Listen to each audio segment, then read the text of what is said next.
Can you please pronounce your full name for us? Cynthia Erivo.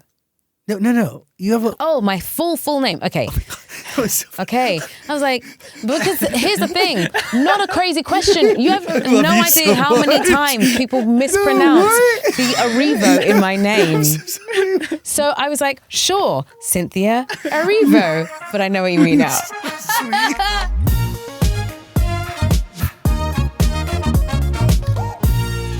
Hello, beautiful human. I am Zach. That is Dan. And we welcome to the studio for the first time ever a human being who is a multifaceted Grammy, Emmy, and Tony Award winner and a 3-time Academy Award nominated actress, singer, author, and producer. A human being that you definitely know. Here to talk about her second album, I Forgive You. Say hello to Cynthia Erivo. Hello. Hi. I say everybody knows you. And that is today accurate. Yes. Maybe. Is it kind of? Kind of, maybe. A lot more than has previously known. Yeah. Is it weird? It's an adjustment to make because I think previous to this I'd sort of been when a few people know you, it's sort of like you can still bounce around in like anonymity and still enjoy some of what that is.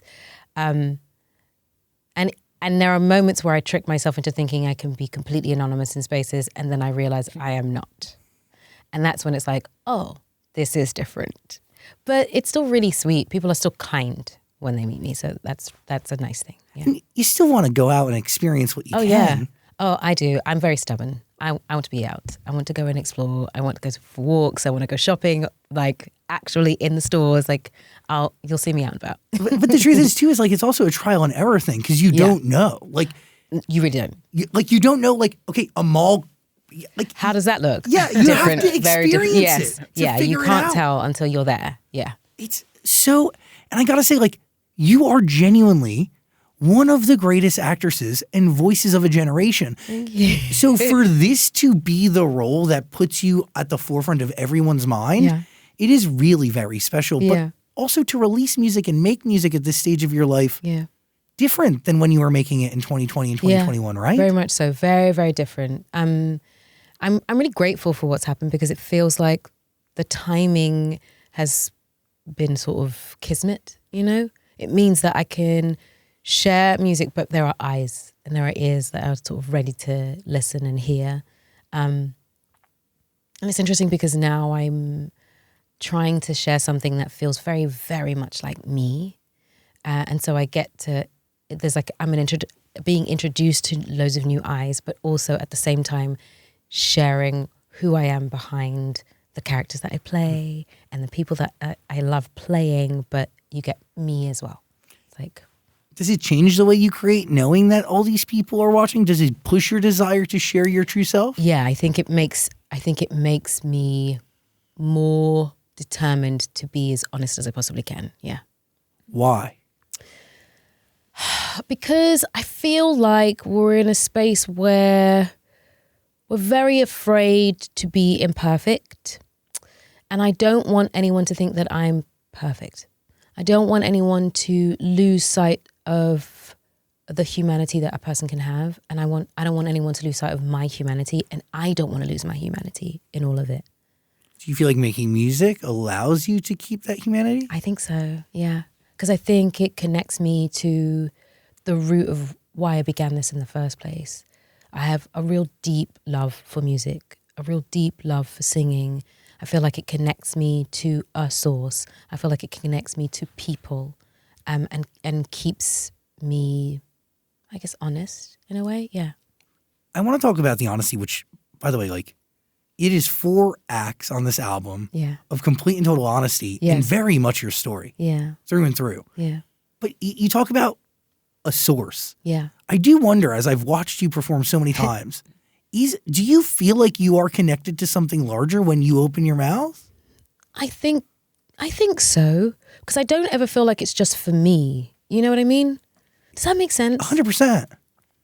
It's a gift first. Even if it's one other person. Yeah, that's how it feels. I've never gone on stage without asking to be, this is going to sound strange and very hokey, but I've never gone on stage without asking to be used. Like I want I want the things that leave me, my voice, the words that come out of my mouth, any interview, any song, any vocalese, anything to be something that can carry on to someone else and maybe help, or maybe reveal something, maybe help them release something, maybe help them understand something. I always ask for whatever story I'm telling to connect with someone. And that's been a request of mine for the longest time. And that's not to anyone, but that's just a thing I say to myself. I pray. So it's like a prayer for myself at the beginning. Please let me be used. Please let me be able to connect with people. That whatever I say, connect to whoever story needs it out there. I don't know who that might be, but let it be for someone. I always say it before I go on. Before you perform? Before I perform. Do you feel like that's a taxing responsibility to carry, or a heavy one to carry? Because it seems to have entered into every facet, right? It's more than just being on the stage or carrying it like on a set and making it come to life through a screen. Yeah. I don't know if maybe it is a taxing responsibility, but if not for that, then why? I don't. What is your why then? It's that. I don't think it's enough to just let it be a place where I can pour my own self into. That's fine, but then I pour myself into it, and then what? Like, where else does it go? It has no choice but to like go outwards. Even if it reaches one person, it's gone outwards. So my responsibility is when it goes outwards, I hope it connects or touches someone, right? And that's a big responsibility. It is, but I think it's quite special to be able to do that if it does do that, you know? And so I feel like that is part of my job. I'm not saying it's what everyone else wants to do. It doesn't have to be, but it gives me purpose. That's bigger than a billboard or a nomination or... That's right. It's deeper. Yeah. Because, by the way, like the impact that... And by the way, you have carried the torch and brought to life some of the most iconic figures to ever walk this earth. Yeah, yeah. Huge responsibilities. Yeah. And by the way, performances that have impact and reach that is so genuinely immeasurable. The ripple effect, the inspiration, what it can do. Like, you can never really like measure it. So, like there is that deeper purpose should be the fuel as to why. Has to be. Especially when you're playing people that are loved and known.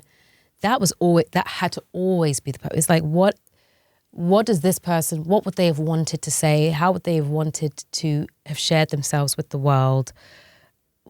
Can they be, asking for them to be in the room when you're doing something with them? Let them, so that you know that it's not just you and when you're playing those roles, especially roles of people that have existed, I would always be like, I hope they're in the room. Because if they're in the room, they can influence the way things are done. They can influence the way I move. They can influence the energy of the room. And so it meant that it wasn't just me. So can you break that down for me? Yeah. Like, you think that this person is with you along this journey? I asked them to be. Yeah. I asked them to be, because I can't play Harriet. I can't play Aretha without them. I not just the research, not just the learning of them, but their essence has to be present in order for it to really work, because it's not enough to imitate.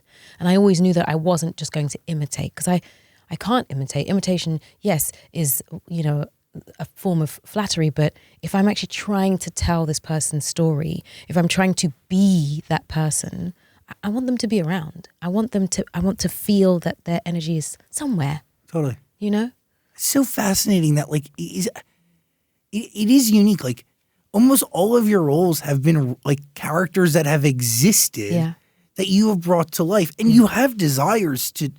I mean, is it real that you want to bring to life Serena Williams? I hope so at some point. Yeah, you're a very cool producer. I love her. She's awesome, and I love talking with her. I think she's brilliant. She's a brilliant human being, and just one of the smartest people I've ever met. And so if she would ever allow me to, I would love to. If she would ever allow me to. So it would be an honor. I mean, there is a different sort of challenge when you're embodying something that has already existed in every. Same thing with Elphaba to a certain degree. Yeah. Like, yes, like it existed only to those beneficial and lucky enough to have access to Broadway or any sort of musical theater, which, by the way, is few compared to the reach of that movie. That's right. Which is... I can't even get my head around it, to be honest. It's this whole, and it's not finished, which is so crazy. The idea that we haven't finished yet. We still have another film to give everyone. We still have another piece of these characters to share. Is insane that this is where we are after the first installment of this series of movies. It's I don't even know that any one of us could have expected what had happened, what has happened. And I don't know, it's just astounding to be a part of it. But it's like a multi-layer thing. Yeah. That your genius, Ari's genius, and the genius of many others have lent itself into. But I also got to say the press campaign was revolutionary. And do you know why?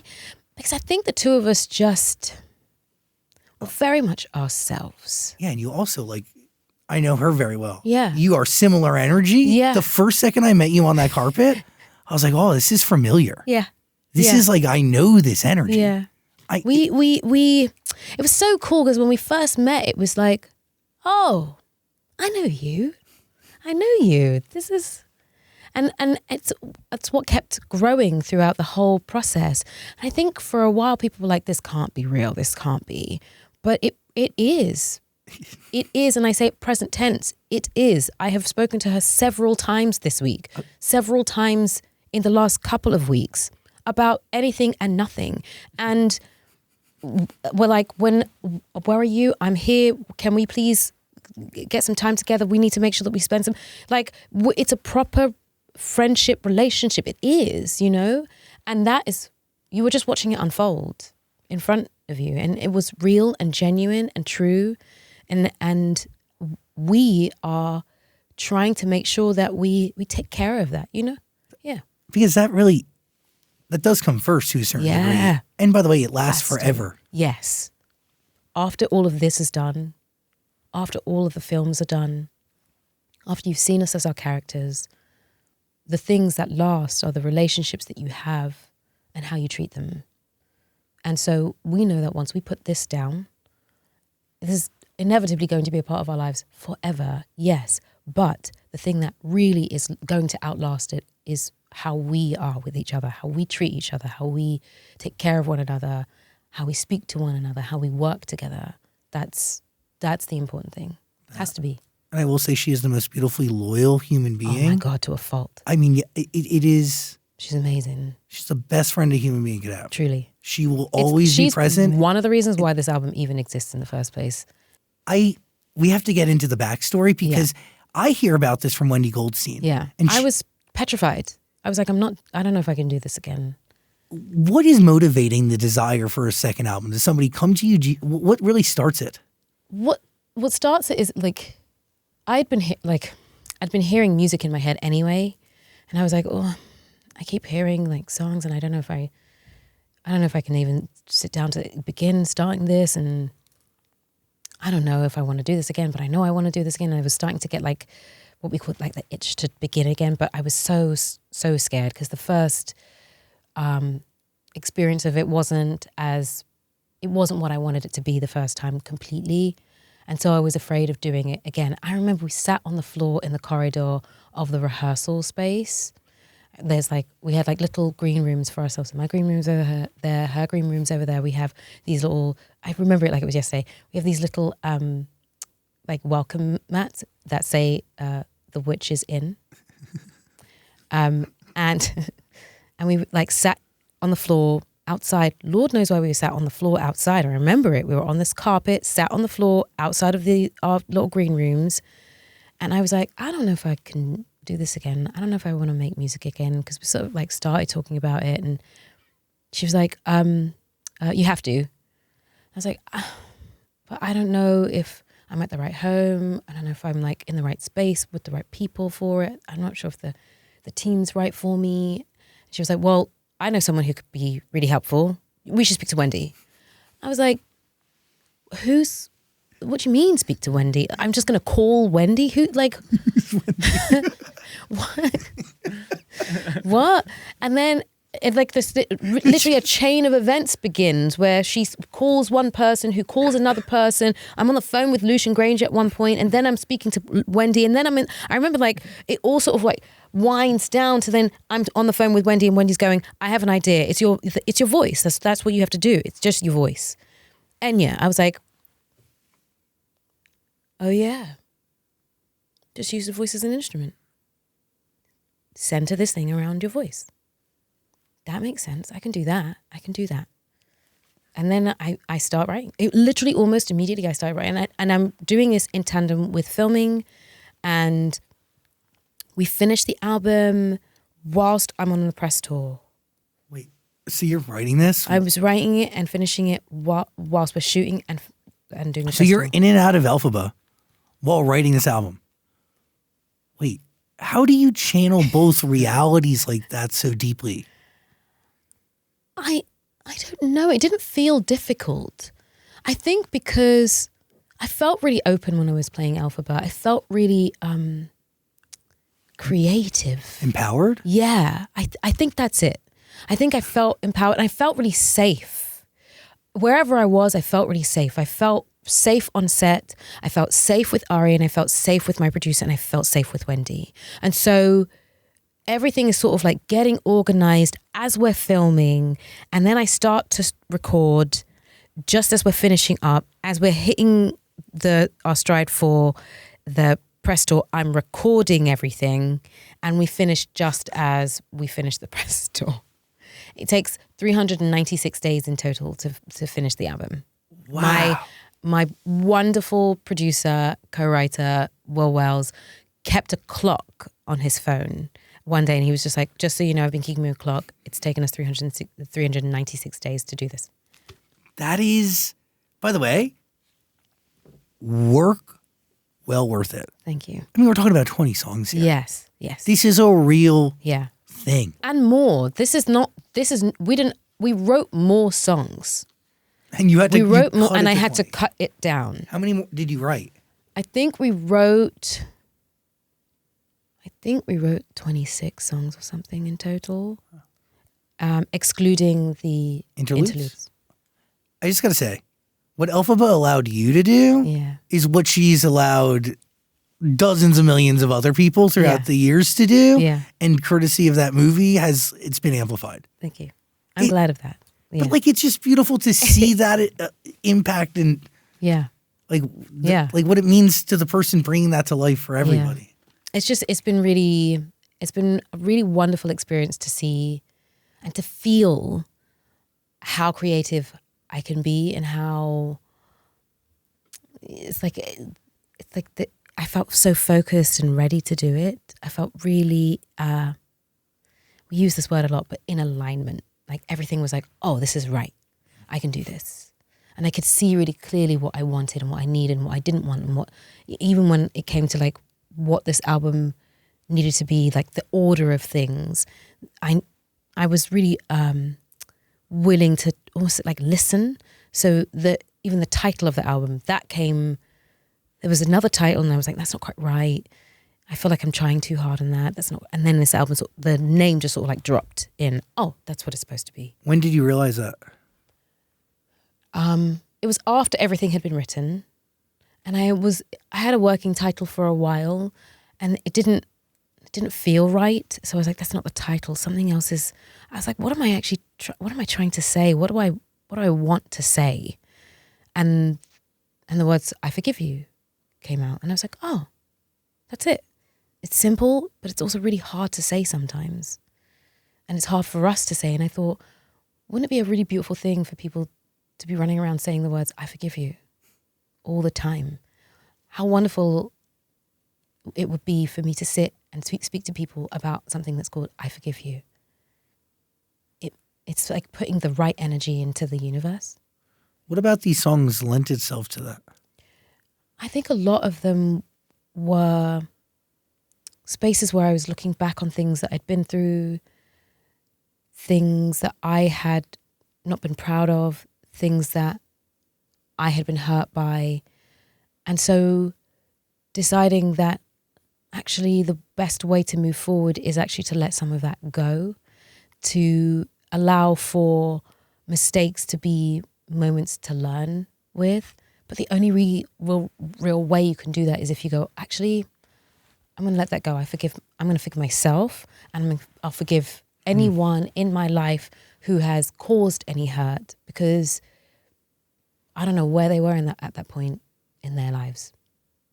I might not have been, we're not in the same, no one is in the same place as they were even from yesterday. Real. You know? So if now is not the time, then when? I gotta say, like, forgiveness is woven throughout this album. Yeah. And one of the songs that came to mind just while you were speaking on this idea of like forgiving yourself and then forgiving somebody else for, you know, in some cases making a decision that's the best for you. Yeah. Like, I choose love. Yeah. Sticks out. Yeah. It is this idea that like you're choosing something that is not in your present. Yeah. And forgiveness is a part of that. It has to be, because even within that song, I wish the other person find the same, because you have to, and that in itself is like, whatever this has been, it was right for a moment, and it isn't right anymore. But that doesn't make you or I wrong in it. It just means, and I can take the brunt for it. I can take whatever you give me, but I'm choosing to let you go with love. Easy, for some easy thing to do, but for others a hard Very thing to hard, accept. yes. Yeah. Hard to accept, and it is also hard to do. Yeah, hard to do, hard to accept, hard to hear, hard to say. And by the way, like, you know, and not doing that allows you to get stuck in a very toxic thing for both parties. Yeah. Hence the reason why I was really pleased that the name dropped in, because I was like, even for those people, and I wrote it in the foreword, even for anyone who finds it hard to say it, now they have a reason to say it. I bought this album. I forgive you. By the way, that's how you manifest. Yeah. Like those things, like, yes. Yeah. Interesting. Yeah. I like, give me an album that does the work. You know what I mean? Like, give me something that works on multiple levels. Yeah. Can we talk about Replay? It is the first Yes. single, and one that you co-wrote with Justin Tranter. Yes. Great song. He's so cool. Very special person. Very, very. One that highlights your vocals beautifully. Yeah. A lot of layering in there. Yeah. Can you explain to me that process? What I wanted to lay, I've been layering all the way through, and it was sort of something that I knew I wanted to give all of the songs that I wrote on this, whether it be just purely harmony and just the voice itself on its own, or using the voice as though it was music, so creating stacks and pads underneath all of the melodic lines. But Justin sort of just got it. So he was like, well, why don't we try it like this? And let's try something that feels like a round robin. Let's try something that feels kind of simple but complicated. So I know, like, loads of people have heard this and gone, there's not a lot of melody, but there's so much melody in Replay. And the way the voice is used is like super, super melodic. It's just that it's been used as an instrument. The melody is kind of simple.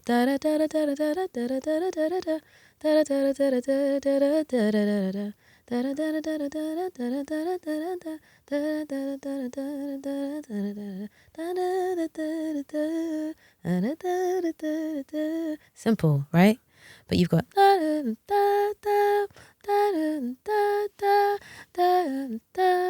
the background. It all is like layered. It's almost like subliminal. The complications of something that could sound really, it's like the complications of a person's life and the way a person's mind works is in the music, not in the lyrics. The lyrics are there. It tells you exactly what's going on. It's really clear that, and it is the way my mind has worked. This is all stuff that came from it. When I wrote it, it was like just a stream of consciousness. When I wrote that song, it was, I guess there were like 2 extra verses that we cut off. I mean, it was like, and you did it in 90 minutes. Fast as heck. It was quick. So, and by the way, you are right. Like, I've listened to this album 3 different times, 3 different ways. And it's the way you can hear the nuance is in headphones, like a really great set of headphones, because it is deeply intricate. Yes. So can you, how are you recording? Are you just like hearing it and then going? Yeah. So I'll hear like the first line of what might become a vocal stack. I'll hear the first line, and as I'm singing the first line, I will hear the second line start to play in my head. And so I will sing the first line as many times as I need it, usually about between 5 and 8 times to get it to, so it's like a proper stack. In different keys? That one line sung 5 to 8 times. Same so way. it's, same line, so that you get like a thick layer of one line. Each line is sung about 5 to 8 times. So you have like, it's stacked, right? Whilst I'm singing those 5 to 8 times, the other line is playing in my head. So I am trying to not be distracted by the other line that's in my head, because this line has inspired the next line that's in my head already. So I finish that line and I immediately go on to the next line, which is a completely different, it's like either the harmony or another line that's different rhythm, counterpoint, whatever it is, however it turns up in my brain is how it then gets sung. Whilst that line is playing and when it's finally out, another line will turn up. And all I do is keep singing until there's nothing in my head anymore. Interesting. Mm-hmm. So at the end, you're getting a song? Yes. Yes. But would you then go back and insert your voice in different ways? Yes. So there'll be a stack. I'll go away. I'll do that will help. And I'll write my melody line. I'll write the lyric and melody tend to come at the same time. Mm. So then once I've gone in and sung lyric and melody and over the stack, I'll go away, I'll listen to it. And then it will usually inspire little extra things that I then go in and do over the top of it. So like the whistle on that song was one of the last things to come in, because I heard it and was like, oh, I think a whistle could work in here. Was that you? That's me, yeah. Wild. Yeah. You have a crisp whistle. Thank you. It's a good whistle. Thank you very much. Wow. I've been whistling since I was about 10 years old. Yeah. Really? Yeah. And by the way, the lyrics on this song, I'm the best overachiever. There's not anyone like me. And you think that was a good thing until you're told it's not healthy. That each woman has emasculated all my common sense. So I'm looking through the lens of an impending abandonment. Yeah. These lyrics are real. Yeah. And they just come out. Yeah. Because it needed to be said. Yes. How'd you know? I know when the lyric starts happening. What is the first lyric? First lyric is I could never have imagined. Yeah, it just came. But what was the first one that shows up? Just for this one? Yeah. I could never have imagined you would fall in love with me. That was the first line. Who are you talking to? Anyone, really. Like anyone who has been with me, any partner that I've been with, anyone in my life. The story is about the fact that I have constantly expected a person to leave. And so when a person comes into my life, I have previously looked through the eyes of a person who's experienced abandonment and so readies herself for it to happen again and again and again and again. And so what I see when a person comes into my life is the possibility. I'm like preparing for the moment when they decide, I don't want to be in your life anymore. It makes sense though. Yeah. Your dad. He left. Yeah. You shout out your dad in the song. Yeah. You're wired to think this way from a very young age. That's it. Yeah. The thought of like you and your sister being left in a subway station is like, it breaks my heart. Yeah. But it's the truth. It's part of my life. And I can either pretend it didn't happen or see it, use it, learn how it's affected certain things and decide to rewire myself in ways. And things like this, writing it out to see it have been helpful to sort of go, oh, that's what I've been doing. That's why I think that person's going to go away, even though they've given me no reason to think that. And am I actually creating reasons for that person to want to go away? Because you're manifesting it, you're thinking about it. Exactly. That is heightened awareness that like comes through art. Yeah. And therapy, yes, right? Definitely therapy. And a little Justin Tranter. Yeah. Sometimes to put it's like putting those things together. And I love this song because it's deceptive. It's like, it sounds really fun. It's like a fun bop. It's like cool. And it sounds kind of simple. And then you go, but wait a minute. No, it's really deep. It's incredibly Wait, deep. what? Yeah. That's art. Yeah, that's right. It's very special. Thank you. What are you thinking over there? Oh, listen, I just got a front row seat to this. This has been great. Can we talk about Worst of Me? Yeah. That is the latest single, right? Yes. Where are you at when you craft this record? Are you on set? Are you? I'm in the studio. I was in the studio with Jessica Gomba and Will, and I don't even know how it came about. I feel like maybe I think it started with the vocal pads. And I don't know, the first line, like, 4 a.m. and it's dark in the house and I cry, scream 100 times. I was like, oh. Can't get my all. You took the worst of me. It's like that. It's that kind of thing that happens. Some of them just sort of come out of thin air. What do you realize, like, what part of this, like, what role in the larger story the song is playing? It's the beginning. It's the breakdown of something. It's the breakup. It's realizing that you're not good for one another, or someone is not good for you. Like, to bring out the worst of someone, or to seek the worst of a person is never good. So real. Yeah. And that is a real sign that it's going to shit. We're done. Doesn't make sense anymore. Oh my gosh. Yeah. I'm learning right now. No, it's real because like, you know, and I would say for years, and maybe it was like stupid, corny, but like, you should be with somebody who brings out the best in you. Yeah. And not somebody who shows the worst sides in you. Sometimes we mistake it for passion. Yeah. Sometimes we mistake all of those like fiery fights for the oh my God, this means we're like passionate people and we're just like in it for the long haul. And we're going to stay here and we're going to fight as long as we want to. And then you're sort of like, or not. Because if I'm always feeling like this, like everything has to be a fight, like everything doesn't work. And I leave and I feel like, I don't feel good. And that's not to say that every day must be sparkly and shiny and amazing. But like in the depth of you, you know that even if you're going through something tough with someone you care about, but you still have like contentment, or there's still like, oh, but in the long run, I'm feeling very good. Then you're probably in the right place. But if in the depth of you, you're like, oh, something feels wrong, iffy. Off. Yeah. It's time to go.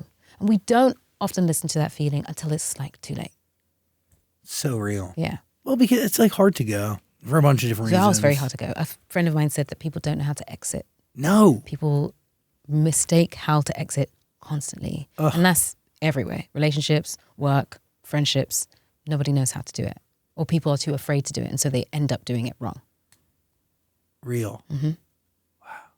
By the way, like it is, but it's hard. Like specifically in a relationship, especially when you can tell that one person wants to be in it and the other person doesn't. It is, it's hard. It's hard to hurt somebody. Yeah. But sometimes you have to.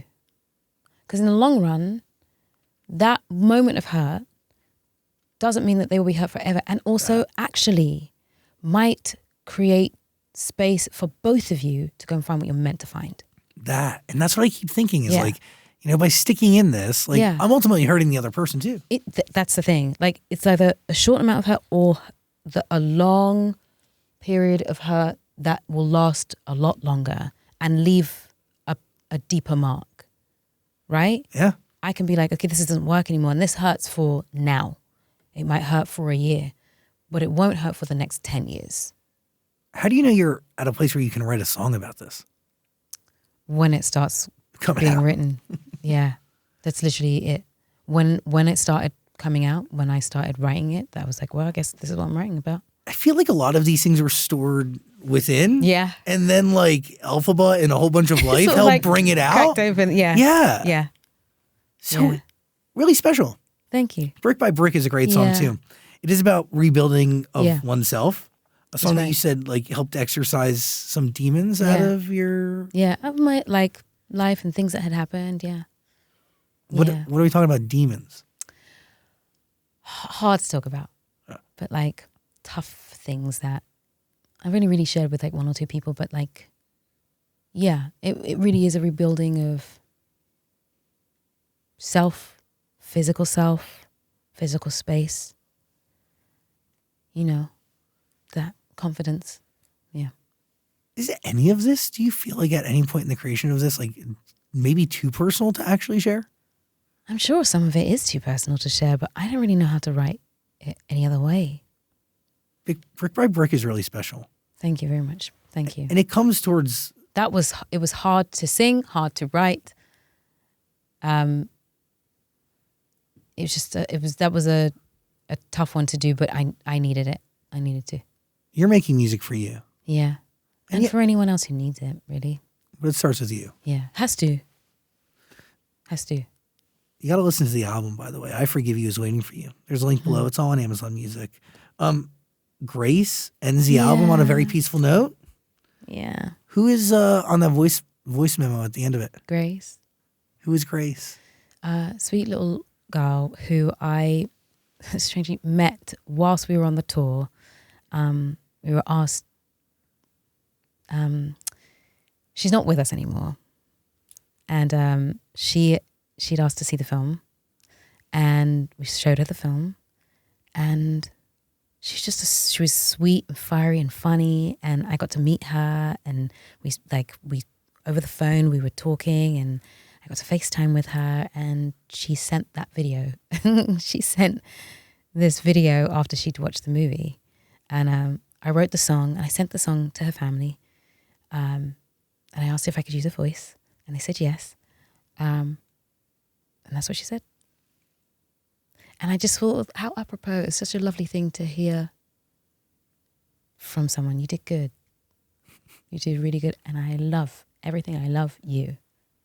I want anyone who can hear that voice to feel that. You did good. I love you. This is a story to yourself, but like a Story to everyone's self. Yeah. Yeah. And I wrote the song, one, because I love the name Grace because of what it says. To leave something with grace, to end something with grace, to begin something with grace, to give other people grace, to give yourself grace. And I wrote it about the goodbyes that might be untimely, but still leave you with a little bit of joy, still leave you with a smile, still leave a little good behind. And might be hard to let go, but it's necessary. But they don't completely leave you, you know? Oh, they're with you forever. That's right, yeah. Yeah, their imprint, Yeah. their impression, those words have an impact on you forever. Yeah. So through that, they live on. Yeah, that's right. And that happened like whilst we were writing. That happened right in the middle of all the writing of it. I didn't know that was where it was going to end. But the moment I wrote the song, I was like, well, I'm going to end it with this song. I knew when I wrote it that was going to be the end of the album. I knew it immediately. But it wasn't the last song you wrote? But it wasn't the last song I wrote. What was the last song you wrote? The last song I wrote was Holy Refrain. We should talk about it. Yeah. Because there's like some religious symbolism woven throughout the album, but a couple songs it's a little bit more overt than the others. Does religion play a role in your life today? Faith plays a role. Faith. Which is different. I think religion is the, how to put it simply, it's like the building is the religion, the people inside are the faith. Well put. Right? Yes. Yeah. That's how I see it. Because you can have the title of, okay, you're this and you're that and you're Christian, you're Muslim, you're, Buddhist, whichever it is. But within that, what do you actually believe in? The belief, the collective how energy. do you, what are the things that you intend to impart in the world? Because we can all say we're Christian, But if your intention isn't to be as loving as you can to each neighbor, then okay, you're Christian by name, but what are you actually doing? Right? Yeah, dude. Actions over words all day. Exactly. Words are hollow. Exactly. Yeah. Anyone can say anything. Yeah. But it's your actions that show something else. Yeah. Real. Yeah. So how does that come through in your everyday life and then make its way onto this album? I hope I'm trying to be a good person to people I meet. I'm trying to put goodness and kindness in. Well, I say kindness because I think that's more powerful. Kindness into the world. I'm trying to be as kind as I can to every person I meet. I'm trying to be kind to myself so that I have enough to be kind with. I'm just trying to treat people well. And that's the thing that I try to lace through my everyday. And I'm not perfect. You have your bad days, but that's how I try to lead my life. I want to treat others how I wish to be treated. That's it, really. By the way, that is the core belief of a good person. Yeah. Not just a faithful or religious person. It's a good person. Yeah. People forget that all the time. Yeah. You collaborate with a couple people on this album. Yeah. Anthony Ramos being one of them. Yeah. He's also on Republic, so you share a label. But I've known him for years. I would only He's my little assume. brother. I love him so much. He's incredible. He's an amazing artist and he's a sweetheart. He's lovely. Good person. Yeah. And a multi-hyphenate individual. Very much so, yeah. Crazy. Funny as heck. Funny, super alive, just like a vivacious, alive, brilliant person. He's just a good person. How do you land on the desire to rap? It happened randomly. We wrote that song a while ago, and it's the same with Holy Refrain. I think I wrote those in sort of quick succession. Maybe Holy Refrain was a little later than Push and Pull. And Push and Pull had another person on it originally, had another person rapping. And I was like, in another life, that version would have been great, fine. But in this life, for this version, I think it's better to hear me do it. Hold my Stanley cup of tea. Yes, I'll do it. Yeah. Crazy. Yeah. That's sick. I didn't really know if I had it in me, but like it works. So do you write a new rap? Like that was written. So somebody else was just gonna like recite the lyrics, spit the bars, as they say. It was me, Anthony, Daniel, and Gabe and Will, and we sat sort of like in this room a while ago, and we wrote it all together, and we were sort of like figuring out what we wanted to say, and then this rap came out after we'd written the verses and the chorus, and I was like, oh, that's cool. So we really collaborated on it, and then when I took it out of its box again and reconfigured it, I was like, actually, I like what this is saying. I might shift maybe one or two words, but it didn't need much changing because it still felt really good. It felt good to say. I shifted maybe the cadence of it just because I wanted it to feel like me more. Who is the intended rapper? The intended rapper was Daniel. Daniel was going to rap. It was a new artist in music. There's not much music of his out, but it was a friend of mine who has a really great voice. But then I was like, I think I can do this. I think it reminded me when I tried it, it was reminiscent of, Flowetry? No. So there's this really cool duo. I don't know if they're together anymore, called Flowetry. Marsha Ambrosius is a singer, and then there was another woman who is a rapper, and I hate myself because I cannot remember her name, but they would do these really cool R&B, neo-soul songs that would have like semi-spoken word rap verses. And it reminded me of that. It's like early 2000s, 90s. It gives me beautiful spoken word. Yes. Yeah, it's really like great. That. So it at first it sounded and felt like a rap, and then when I decided, well, actually I think I wanted it to feel like a bit more spoken word than rap, because that feels like it fits me more. Yeah. It feels like you were meant to do it. It didn't feel out of place. It didn't feel weird. It felt natural. Thank you very much. I appreciate you. Can you please pronounce your full name for us? Cynthia Erivo. No. You have a... My full name. Okay. Okay. I was like, because here's the thing. Not a crazy question. You have no idea how many times people mispronounce the Erivo in my name.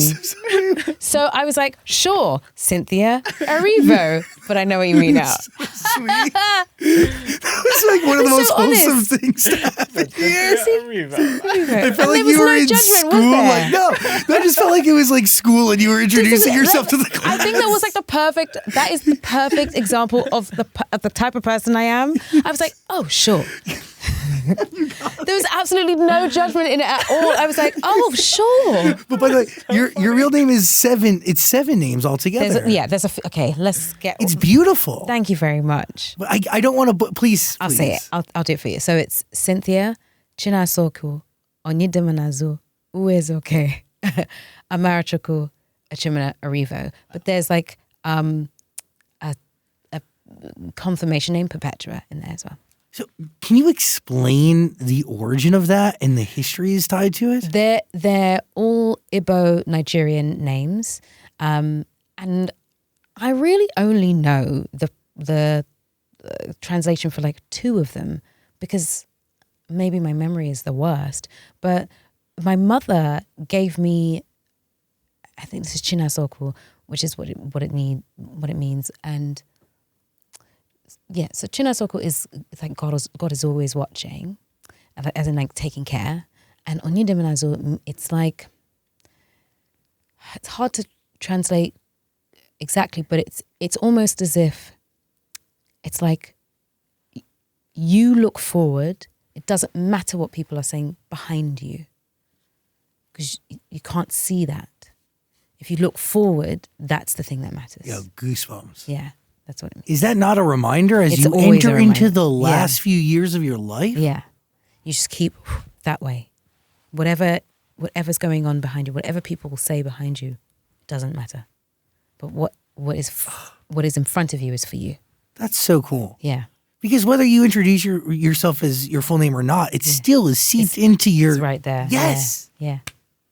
Gosh. That's very cool. Yeah, it's very cool. And thanks, Mom. By the way, your mom is very cool. She is cool. And you pay homage and pay the most respect to her through your production company, which is also very cool. Yes, Edith's daughter. Yeah, it's often named after her. Her name's Edith. You have something here at Amazon in development, right? Yes.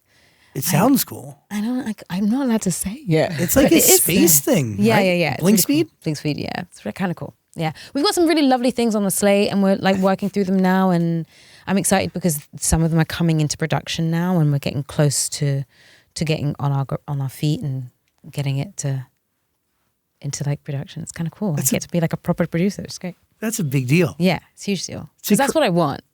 I really want to be able to have things going in production that don't necessarily even really need me necessarily. I want to be able to create pieces that have other people in it, other faces, new introductions that I can just go, enjoy. I'll see you on set and I'll be around if you need me. But it's new opportunities to vital faces. Yeah.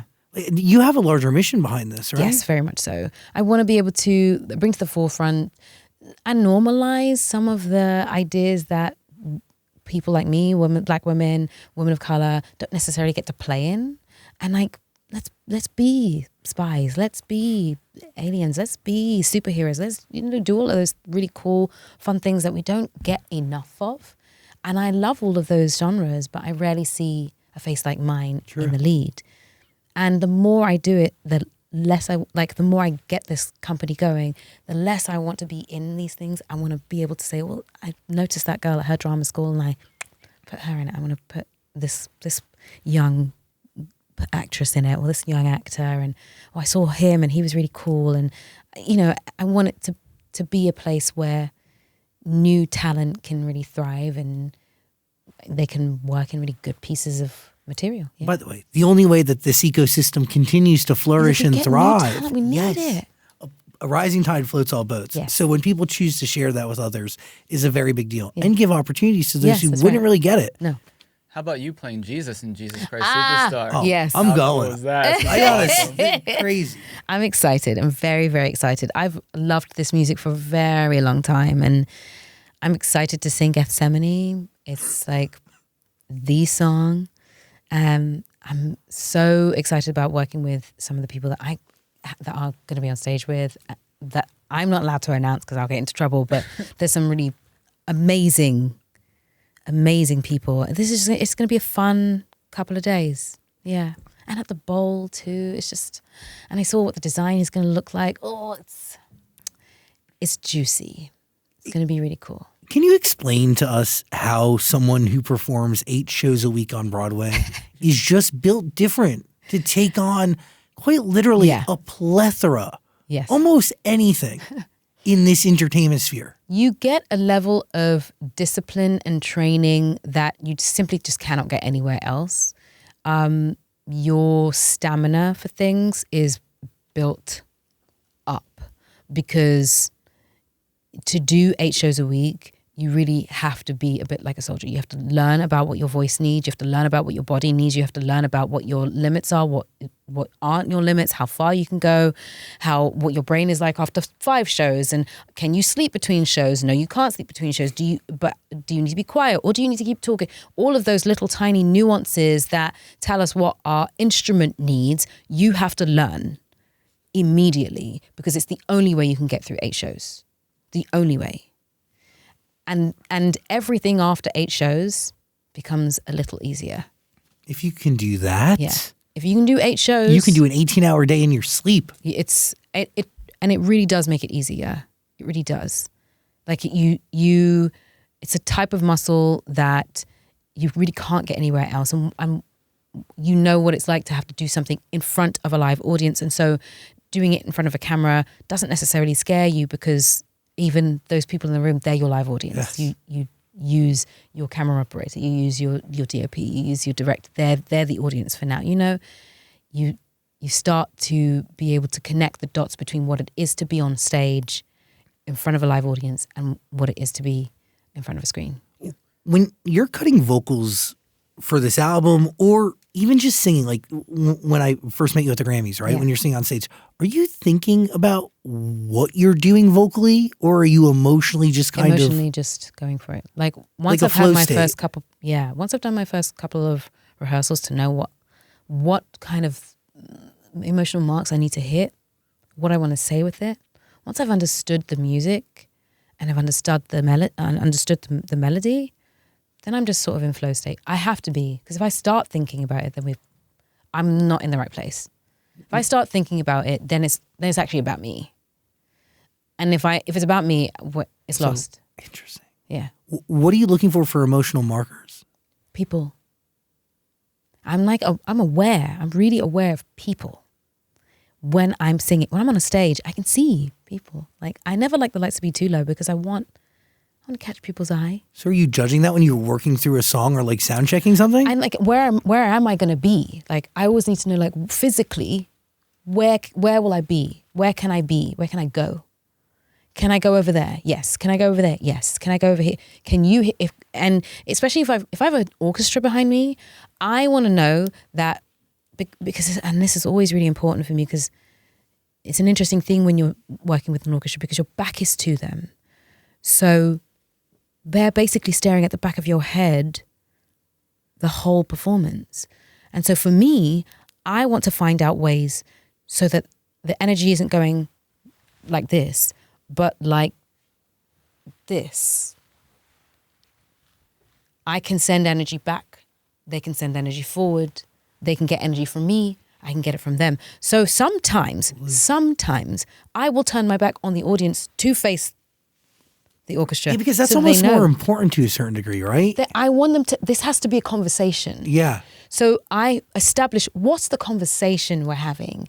If I know what conversation I'm having with everyone in the room and the musicians that are playing and what I'm doing and what the sound person is, because it's a conversation between just more than The people playing the instruments and the singer is person on the sound, person who handles my ears, the person who's handling, if there's a prompter, the person who's, I want to know, let me see your face so that you don't think I think you are a faceless, nameless person just handling something.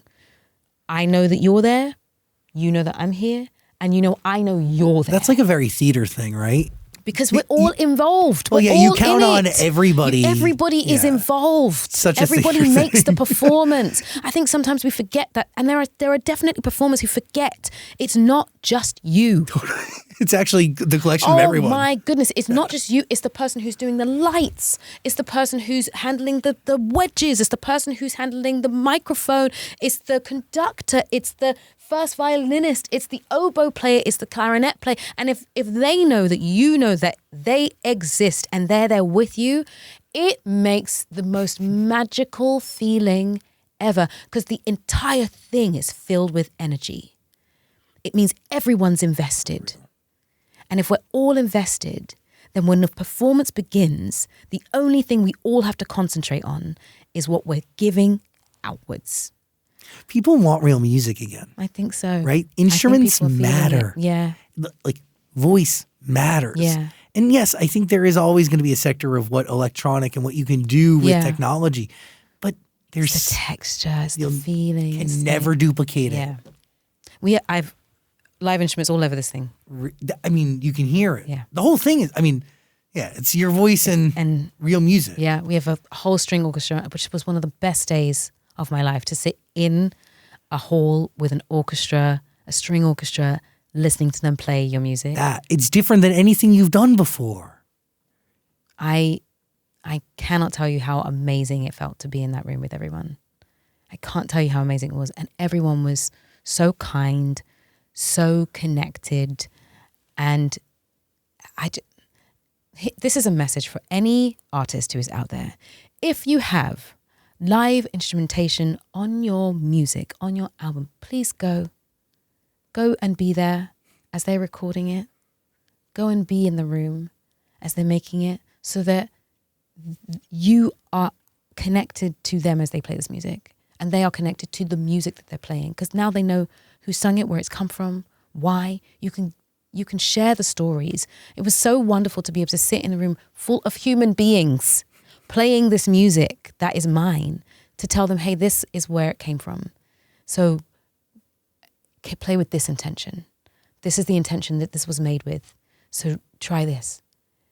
It was beyond my wildest dreams. Beyond my wildest dreams. Please listen to it. I Forgive You is waiting for you on Amazon Music. There's a link below. What are you thinking? When you guys were talking about the theater, did you approach filming Wicked like it was on stage in a theater because of the singing live? And you're like, you could have done CGI. You're like, no, paint me green every day. I think so. I think that's where the mindset came from, because it is on Broadway still. So we know that countless amount of women have been painting themselves green to go on stage live and singing it live. And also because of our backgrounds, having been in musical theatre, having sung live on stages, and even out of musical theatre, singing live on a stage, to then not do that would be... it's weird. It would have been. It would have felt strange to us. It's. I think it would have been harder to do it that way than to do it the way we did it, because we were so used to singing live. We would end up singing live anyway, even if we're meant to just lip sync. I'm not good at lip syncing because I'm so used to singing live. That's just what it is. Ariana Grande would ever live. I've seen Ariana perform more times in every setting. Yeah. No, that would never. No, what? No, no. What? Just I think it would be very foreign to the both of us. No, like what? Very foreign to the both of us. No, like that's like. Huh? No. That's more work than it's worth, to be honest. It, yes. It would be like, oh, we're working harder than we normally. Yeah. What? Why would we do that? Can we just do what comes naturally? But that, like, when you realize how effortless this gift is, and I know it's effortless for her from firsthand experience, and I can only, I have a strong feeling it's just as effortless for you. Like that is, it's just a part of your everyday existence. Yeah. It's like, it's really, we have DNA that's in our DNA. Yeah. That's part of us. please. I've never been with a human being outside of my friend Liz and Ariana who want to sing karaoke more to literally nobody. There'll be nobody in the room and they'll still love it and sing like they're in fucking Madison Square Garden. It's true. It's just a part of... It's just who we are. It's like breathing. Yeah. It's really amazing. Thank you for sharing your gift. Thank you for having me. And thanks for your time and energy today. This is wonderful. My pleasure. Have you met Elphaba in person yet at Universal? I haven't, and I want to. Yeah, that's crazy. I haven't been yet, so I'm going. I might try and sneak in. Sneak in a trip. Yeah, I might sneak in a trip. That could be cool. I haven't met her yet. Are you That's kidding? so crazy. That's like That's such a good question. No, I haven't. I have to do that for myself. that's like a major. I mean, like come on, like that's. It's hard to even put into words like what that means. Yeah, that's so crazy. It's so. I love that. That's there now.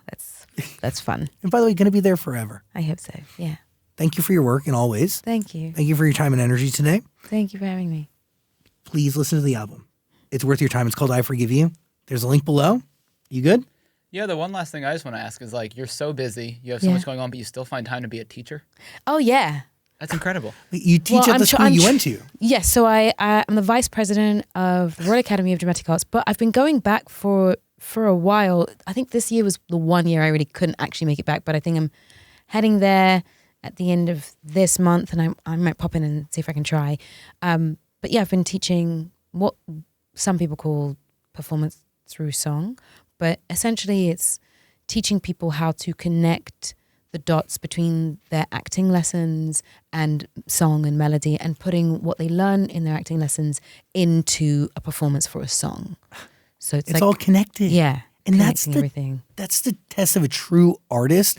If you can feel their emotion through a lyric. That's right. Like acting doesn't stop when you start singing. That's right. And I think and that's it's like an interesting nuanced thing that happens that I spot immediately when someone decides to perform all of a sudden. And it's like, well, you just went from speaking and now something is shifted, and it's not a shift into a deeper place. It's almost like you've come away from a connectedness and now you're performing something. And what I try to do is delete the line that pulls you out from being connected and grounded and into performance, and make that line smooth and connected. So like, just if there is no it's seamless. It feels like you've gone from one form of speaking to another. It's just another medium, but they're still just as honest. That's the thing I try to help people do. Does teaching make you a better performer? I think so. I essentially feel a bit like a computer when I'm watching people. So I'm reading almost when a person is singing. I can read where the fear is. I can read where trepidation is. I can read if there's a hesitancy where a note comes out. I can tell if a person is holding back. I can tell how big a person's range is when they sing, even if they don't make it there. I can tell, well, your range is much bigger than that, but something is holding you back from that note. I can tell all of those things. And then once I've read the person, I will go back and we'll work through and try to readjust and shift and change things and create a more seamless connection to the music. Like, what a beautiful thing to, like, knowledge and a power to share to make others great. I love it personally. I love it. It really feeds me. More proof that actions speak louder than words. Yeah. So I appreciate your time. Thank you. You're very special. Thank you. Cynthia Erivo, everybody. Thank you.